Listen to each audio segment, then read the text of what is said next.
Operativos del Ministerio Público dieron con la captura de un grupo de exmilitares implicados en delitos de desaparición forzada y contra los deberes de la humanidad. Incluso se solicitó antejuicio contra uno de los diputados electos del próximo partido oficial. Se mueven las aguas del debate sobre justicia transicional y usted puede participar del mismo con el hashtag #SFMilitares. Esta es la crónica de la captura de los antiguos jefes castrenses.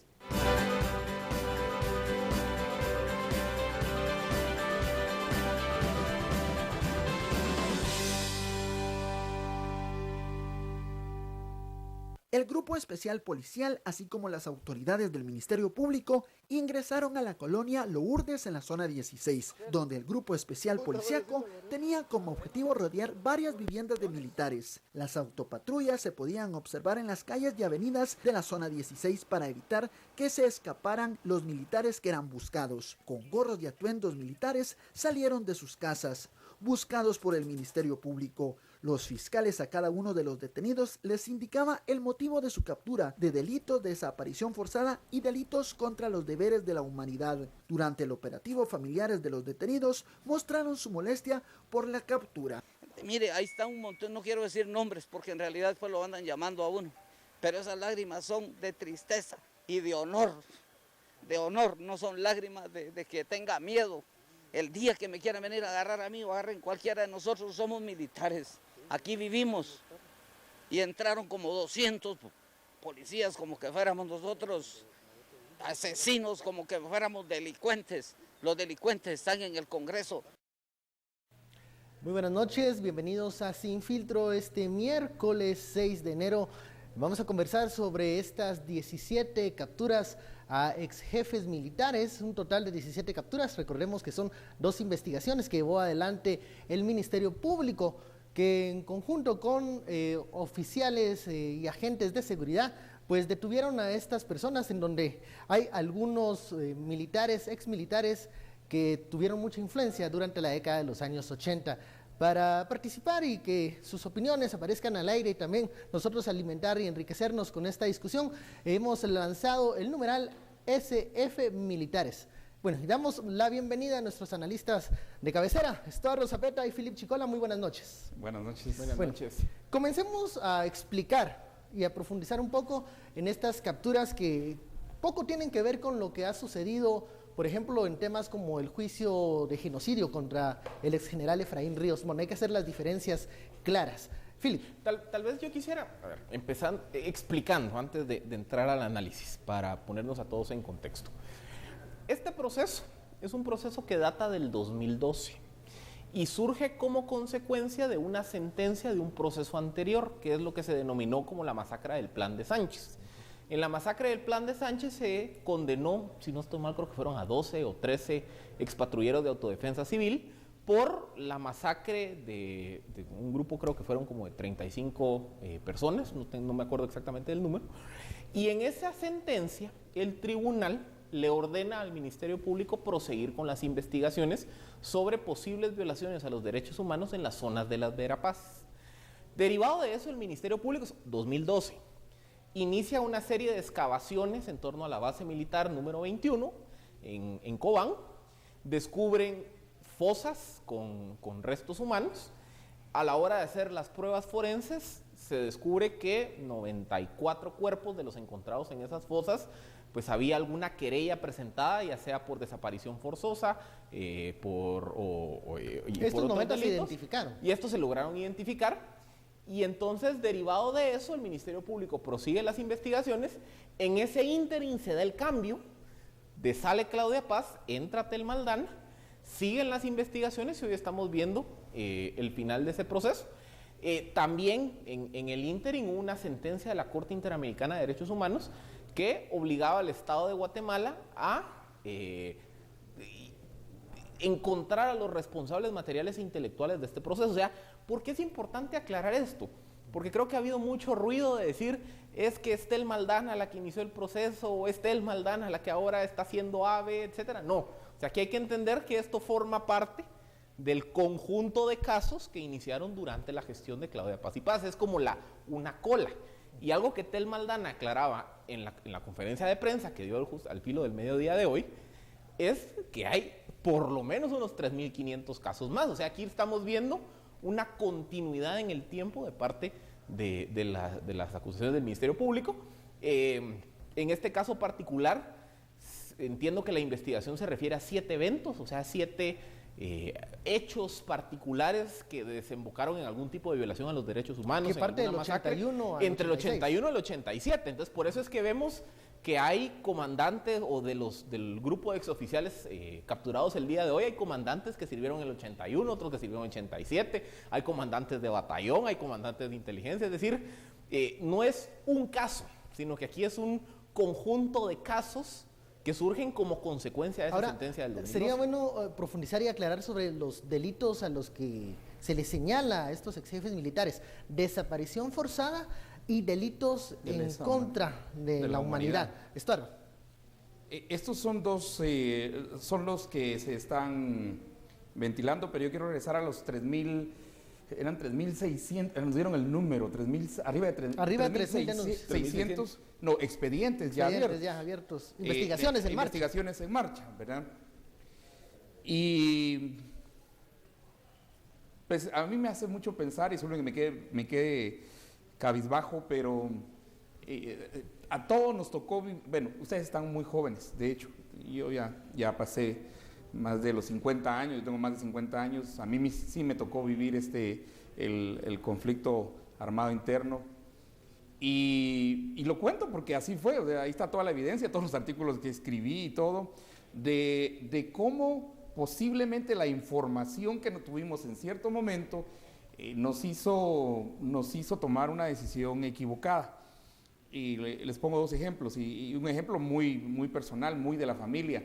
El alcalde de Santa Cruz del Quiché, Avelino Zapeta y Zapeta, y yo sé que todos los televidentes del Quiché, sobre todo de Santa Cruz, conocen muy bien el caso.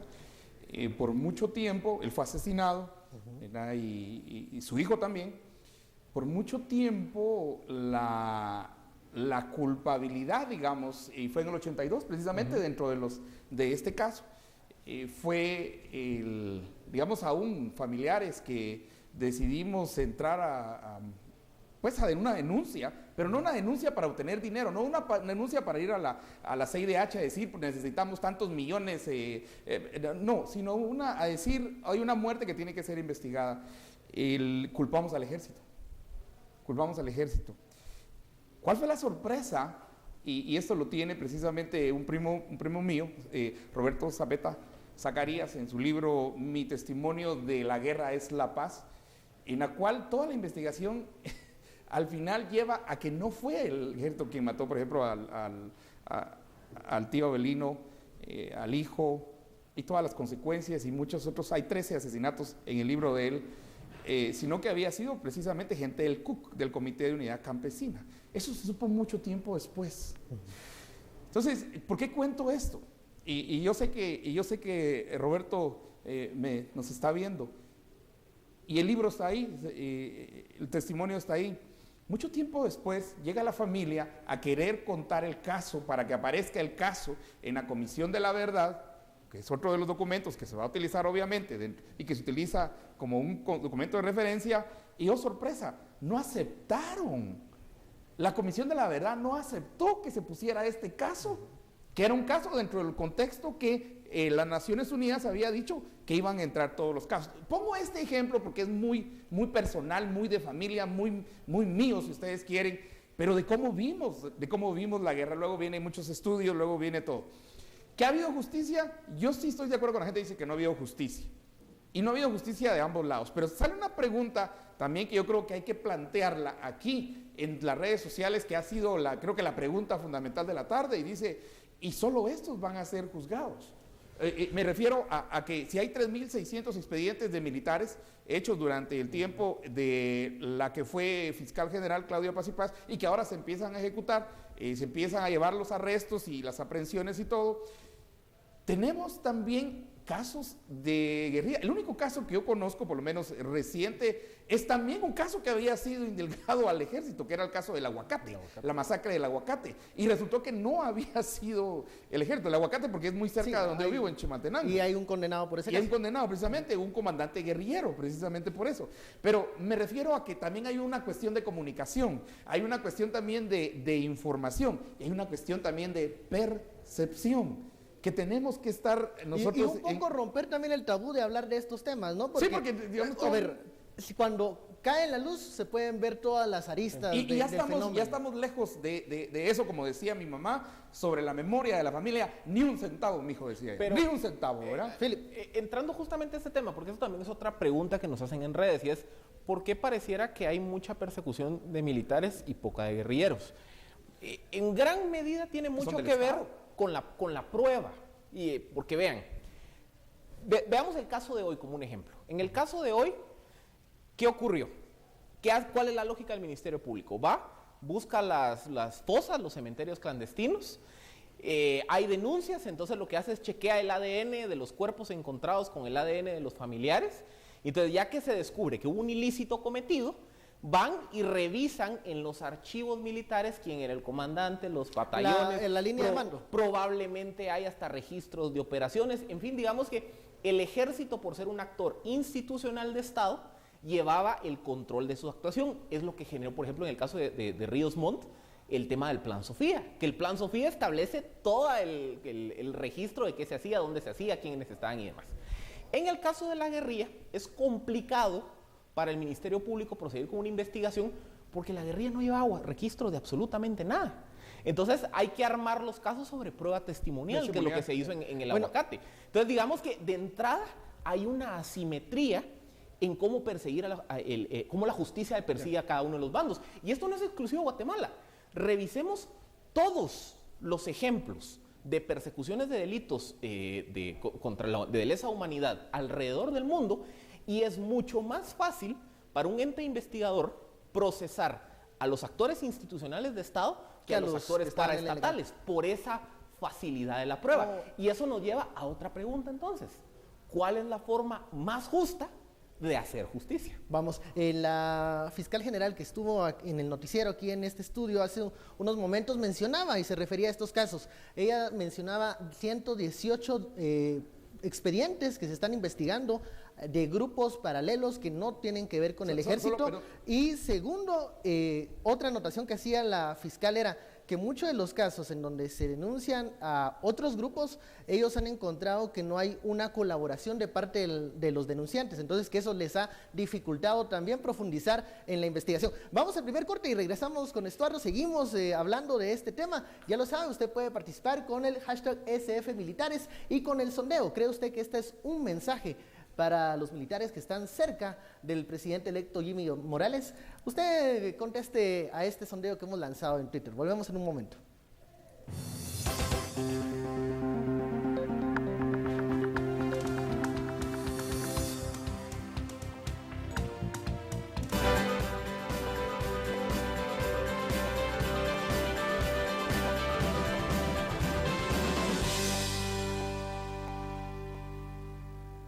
Regresamos a Sin Filtro y hemos lanzado un sondeo en redes sociales para conocer su opinión.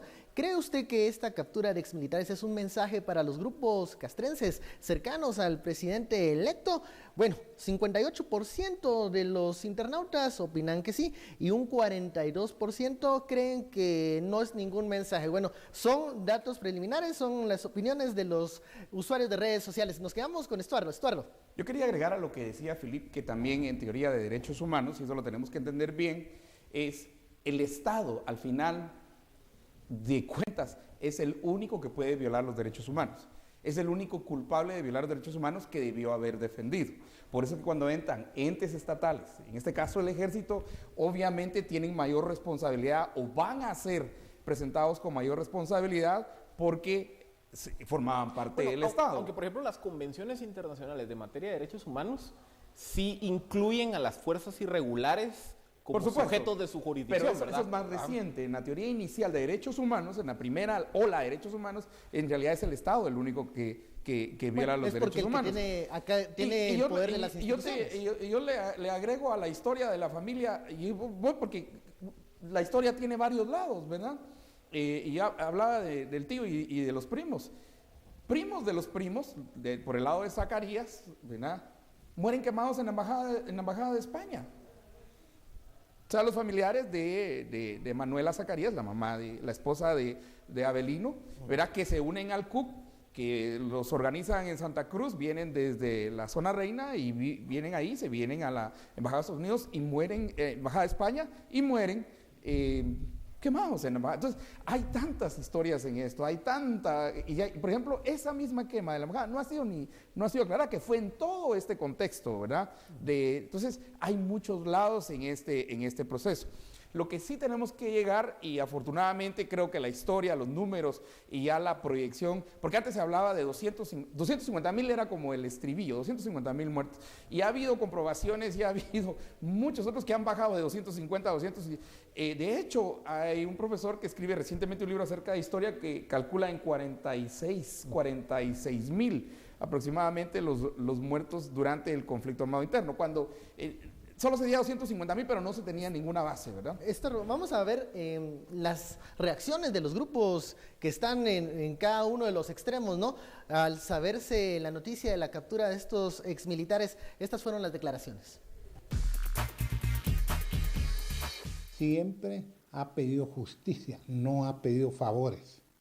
Estamos siendo juzgados en tribunales que no son competentes. Tan incompetentes son que el Ministerio Público no sabe ni siquiera interpretar los planes de campaña, ¿verdad? Deberíamos de estar en un tribunal militar o en una corte marcial donde hay vocales militares que pueden interpretar esas cosas de mejor manera. Estamos aquí para manifestar nuestro apoyo y nuestra solidaridad a los hombres y mujeres que se han atrevido a romper el silencio para denunciar los crímenes cometidos por el Ejército de Guatemala, que arrojaron las capturas el día de hoy de más de 13 exmilitares o militares vinculados precisamente a esas graves violaciones a los derechos humanos durante la guerra, específicamente y más simbólicamente en el caso del ex general Benedicto Lucas García, ¿verdad? Son las declaraciones de los grupos que reaccionan a esta noticia. 558 osamentas en la zona 21, zona militar 21. ¿Qué nos dice de esto, Philip? Y de los delitos por los que se le señala a este grupo de exmilitares. Vean, aquí lo que pasa, y qué bueno que lanzamos la pregunta, porque creo que esto nos lleva a una discusión más amplia. Y es la discusión del modelo de justicia transicional y del modelo de acuerdos de paz. Porque, ¿qué ocurre? Otra vez, para cualquier sociedad post-conflicto, la gran disyuntiva que hay es, bueno, ¿cómo sanamos las heridas? Y aquí hay básicamente tres grandes modelos. El modelo sudafricano, que es un poco el que se trató de implementar aquí en Guatemala, que era algo así como el de borrón y cuenta nueva, que es decir, apliquemos una amnistía, pidámonos perdón y construyamos ese futuro. El segundo modelo, que es un poco lo que se aplicó en la ex Yugoslavia, era establecer algún tipo de tribunal, generalmente es ese de carácter internacional, para evitar un poco los conflictos de intereses y los conflictos ideológicos, que juzgara a todos por igual. Entonces el tribunal usted vaya y vea qué encuentra y juzgue a unos y a otros por igual. Y el tercer modelo, que es el modelo de cómo cuando los victoriosos juzgan a los vencidos. Un poco lo que pasó en Segunda Guerra Mundial, lo que pasó en Ruanda, en Camboya y en otros. Aquí en Guatemala, como le digo, el espíritu de 1996 era el espíritu de la amnistía. Esa fue una precondición que se suscribió en los acuerdos, pero esa amnistía se le estableció una excepción, que es que la extinción de la responsabilidad penal no aplica para los delitos de genocidio, tortura y desaparición forzada. Entonces, digamos que aquí se terminó utilizando un modelo de justicia transicional a medias, que era decir amnistía, pero en estos tres no. Durante 15 años se aceptó como válida la idea de que la amnistía aplicaba para todo el mundo y aquí nadie perseguía nada. Pero conforme se empezó a aplicar el delito de desaparición forzada, y particularmente con el caso de Ríos Montt por el delito de genocidio, se revivieron estos procesos. Y entonces hoy uno de los debates, que yo creo que es el debate central que como sociedad nos vuelve a tocar, es otra vez, aquí tenemos que redefinir el modelo de justicia, de posconflicto, porque lo que ha pasado es que aparentemente el modelo de amnistía no satisfizo a las familias, no, aparentemente no, el modelo de amnistía no satisfizo a las familias de las víctimas, pero también hay una percepción que el modelo de la persecución penal está muy cargado hacia un lado. Entonces aquí la idea es, bueno, ¿cuál es la mejor receta para que como sociedad podamos hacer justicia y sanar las heridas del pasado? Porque, vean, hoy estamos hablando de este caso, pero el lunes técnicamente está programada la reanudación del juicio contra Efraín Ríos Montt por delito de genocidio, y otra vez se va a revivir el debate ideológico de si hubo o no hubo, que tiene mucha pasión y poco argumento. Y el día de mañana vamos a tener otro caso y vamos a seguir en la misma. Pero en este caso hay menos pasión y más argumento, porque no podemos decir que Tel Maldana sea una persona similar a Claudia Paz y Paz. No, es que vean, lo que pasa es que, otra vez, esto no es exclusivo de Guatemala. Las sociedades post-conflicto, en donde la sociedad se fractura y existen 2, 3, 4, 5 bandos peleándose los unos con los otros, al momento de definir la justicia, la receta de transición, por las heridas naturales, es muy fácil que sea un debate muy pasional, que cueste encontrar una receta técnica que no genere tanto escosor entre los sectores. Ese es un poco el reto que tenemos, y es un reto que no mira, que cualquiera de la receta, Felipe, siempre va a ser complicado. Pero siempre va a ser pasional. Es que el reto al final es que del 96 para el 2016 prácticamente no hemos encontrado un modelo que por lo menos nos permita como sociedad restaurar la paz social. Que dé justicia y que no rompa el tejido social. Sí, porque pues hemos tenido en la Ruanda, pues también, ¿verdad? Al segundo corte y regresamos con esta discusión, ya lo sabe, numeral SF Militares, sus comentarios bienvenidos.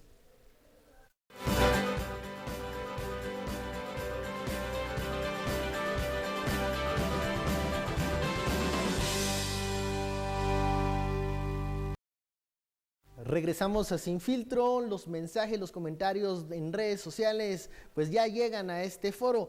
Ernesto nos dice, Colombia en sus negociaciones de paz prevé amnistía para militares, guerrilleros y paramilitares. Así no ocurre esto en 20 o 30 años. Y es completa la amnistía. En el caso colombiano. Vamos con el siguiente mensaje que también llega al foro de Sin Filtro. Es Ricardo, dice, que merece la orden del Quetzal por defender al país con tantas masacres, dice Benedicto Lucas, una de las declaraciones que dio el ex general en la torre de tribunales. Y otro comentario, no pueden fingir demencia, los cuerpos son la prueba, hay que darles con todo. Un mensaje que apoya pues estas capturas que se dieron durante el día y la jornada. Y por último, vamos, dice, al paso que vamos, hay grandes posibilidades de que en el futuro se enjuicie a quienes hoy combaten a las maras. Bueno, esa es una percepción que hemos escuchado en diferentes programas de opinión. Pero, bueno, una guerra se entiende que es un enfrentamiento entre dos bandos, ¿no? Pero hay límites dentro de la guerra también. Sí, de hecho hay un código de... Uno se pregunta, sin ánimos de entrar en el debate ideológico, quienes se salieron de esa línea tienen que enfrentar la justicia y que los tribunales los condenen si hay no pruebas. Toda guerra termina siempre en términos de... Y lo que se necesita es justicia para sanar esas heridas, pero para y unificar a la sociedad. Pruebas. Y para la justicia también hay toda una doctrina. En este caso, la fiscal mencionaba 558 osamentas, 300 declaraciones testimoniales, 90 osamentas ya identificadas, que dan nombre y apellido de las personas que ahí estaban. Creo que eso ya es una prueba bastante contundente de lo que va a ocurrir, lo que veremos en los tribunales, porque al final y al cabo también es apostarle al sistema de justicia para ver qué resulta. Pero esa prueba automáticamente dice quién es el culpable, es la pregunta. No, pero por eso te digo, es un reto para el sistema de justicia. Sí, pero hay evidencia. Y creo que de entrada no deberíamos de pensar que esto va a dividir a una sociedad.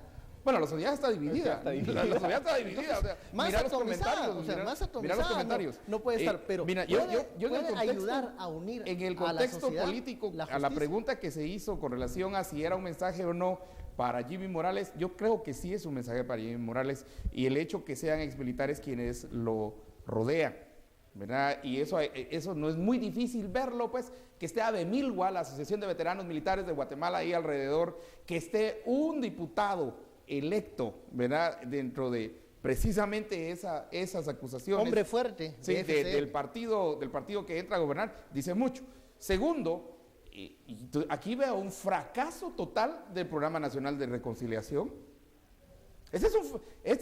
¿Qué ha hecho el Programa Nacional de Reconciliación? Aparte de miles de millones que ha repartido, la pregunta es entre quiénes lo ha repartido, o ha habido corrupción también dentro de ese ente que se llama el PN, el Programa Nacional de Reconciliación. Ahora, yo durante el tiempo que estuve cubriendo el organismo ejecutivo, cuando se daban estos actos de responsabilidad del Estado, y muchas veces se daba también una compensación económica, pero siempre quedaba una tercera parte que era un área gris y que muchos funcionarios incluso decían, a eso no vamos a llegar, que era la parte de dar justicia. O sea, en ese término hay un área gris. Buena pregunta, ¿qué estamos buscando? ¿O qué están buscando las partes? ¿Dinero o justicia? Yo pregunto, mire, ¿qué se está buscando? Paz social, correcto, dinero o justicia. Y en muchas, voy a responder directo, lo que están buscando es dinero. Y seamos claros, estamos buscando dinero. Si no hubiese un programa nacional de reconciliación que ya dijo que habrían 3,000 millones, para resarcir, el programa nacional de resarcimiento, que el resarcimiento tenía como objetivo entonces lograr una reconciliación. O sea que los millones de millones que se han tirado al disque resarcimiento no han servido. Bueno, porque seguimos iguales. Pero es que esos millones que no sabemos también en dónde ha parado o si han sido efectivos. Bueno, ¿quién era uno de los líderes que en Chimaltenango, donde yo soy, hizo su gran casa con ese dinero? No se han utilizado para el último componente que es el elemento de justicia. A lo que vamos, ¿no? Posiblemente va a haber un proceso de reconciliación incompleto. Habrá que ver si se con la justicia, no con la repartición de dinero. ¿O qué opina usted?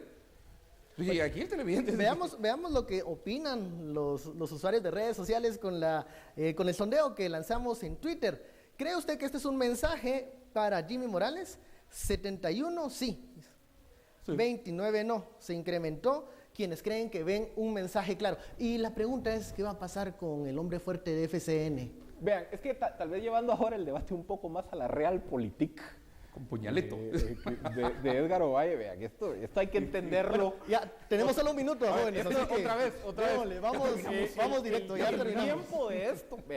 El tiempo de esto hay que entenderlo como una forma de decirle, mira Jimmy, mejor si marcas distancia con Ovalle y este grupo que resulta incómodo para los intereses de Estados Unidos particularmente.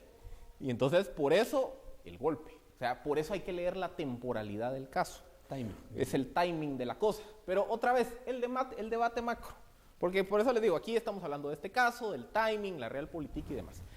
El debate macro es que 20 años después de la firma de acuerdos de paz, absolutamente nadie en este país está satisfecho con el modelo que de facto se utilizó durante 15 años, ni con el modelo que se ha venido utilizando los últimos 5 años. Eso nos invita a generar un nuevo debate de cuál es la receta.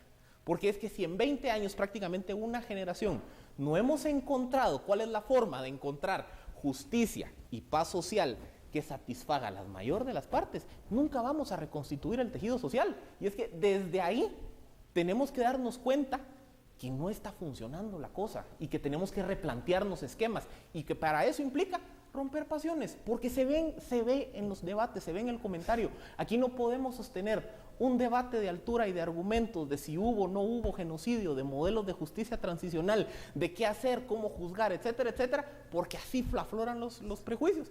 Eso hay que atenderlo como sociedad, porque si no, nunca vamos a encontrar ni justicia, ni paz social, ni restituir el tejido social. Estarlo brevemente, por favor.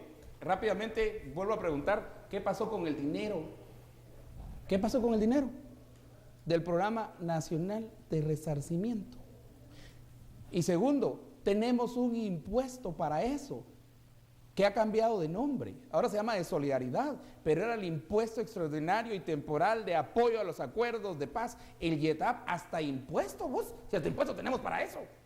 Entonces, si no hemos llegado al punto, tal vez nos hemos concentrado más en culpables e inocentes, tal vez en cuánto dinero nos vamos a repartir, o quienes se lo reparten ahí entre ellos, pero no hemos llegado al punto central que es justicia, y mientras eso no sea, dentro de 20 años vamos a estar en el mismo debate. Bueno, terminamos este espacio. Se nos fue rápido el tiempo hoy.